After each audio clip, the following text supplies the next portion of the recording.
Superbugs could kill 39 million people and bring animal production losses equivalent to $953 billion by 2050. Is it true?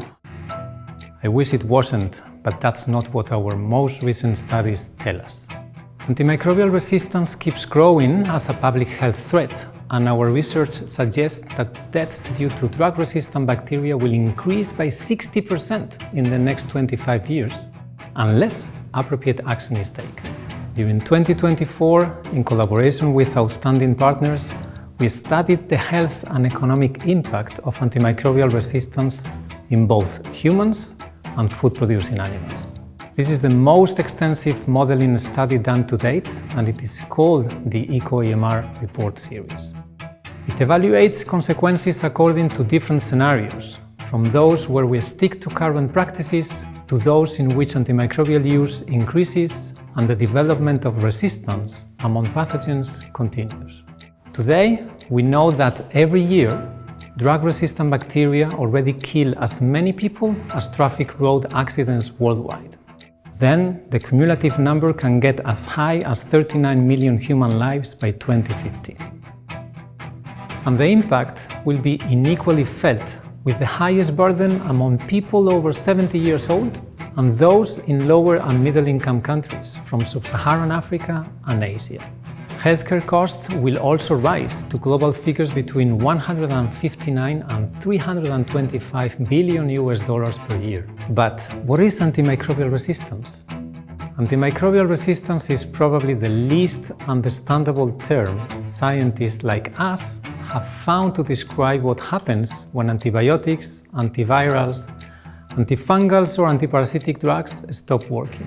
And this is not because we or animals become resistant. It is because pathogens have found a way to survive the drugs we use to fight them, making infections difficult or even impossible to treat. The misuse and abuse of antimicrobials can make them become superbugs, resistant to every known drug. Already a reality, AMR is considered one of the top 10 global health threats by the World Health Organization. What about AMR in animals? Animals cannot escape this phenomenon, and even though it's not being studied as much, the presence of drug-resistant pathogens in animals seems to be increasing across the world. So animal health is also at stake here. As resistant infections spread in livestock, production can decline, food prices rise, and shortages become more common, hitting hard the most vulnerable. If there is no change in our current practices, food supply will be affected, jeopardizing access to nutritious food for over 2 billion people by 2050. Based on available data, we have estimated that annually GDP losses would equal 40 billion US dollars by 2050. When we look at the scenarios where the incidence of animal disease is higher, we found that economic consequences would be dire, with cumulative global economic losses exceeding 5 trillion US dollars by 2050. Failing to face and contain AMR right now will endanger human life, animal health, economies, and food production on a global scale, hindering the achievement of sustainable development goals.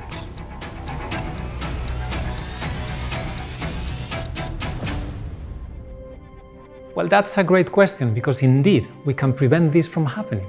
Within the EcoAMR series, we analyze which would be the most cost-effective actions to undertake, now and by everyone. Of course, this will require behavioral changes, as well as investments in drug innovation and healthcare improvements. But the returns are clear, 28-1.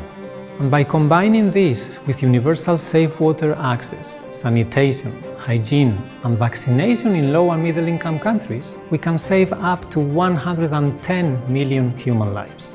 In animals, a global 30% reduction in antimicrobial use within 5 years would lead between 2025 and 2050 to a 120 billion US dollars cumulative increase in the global GDP.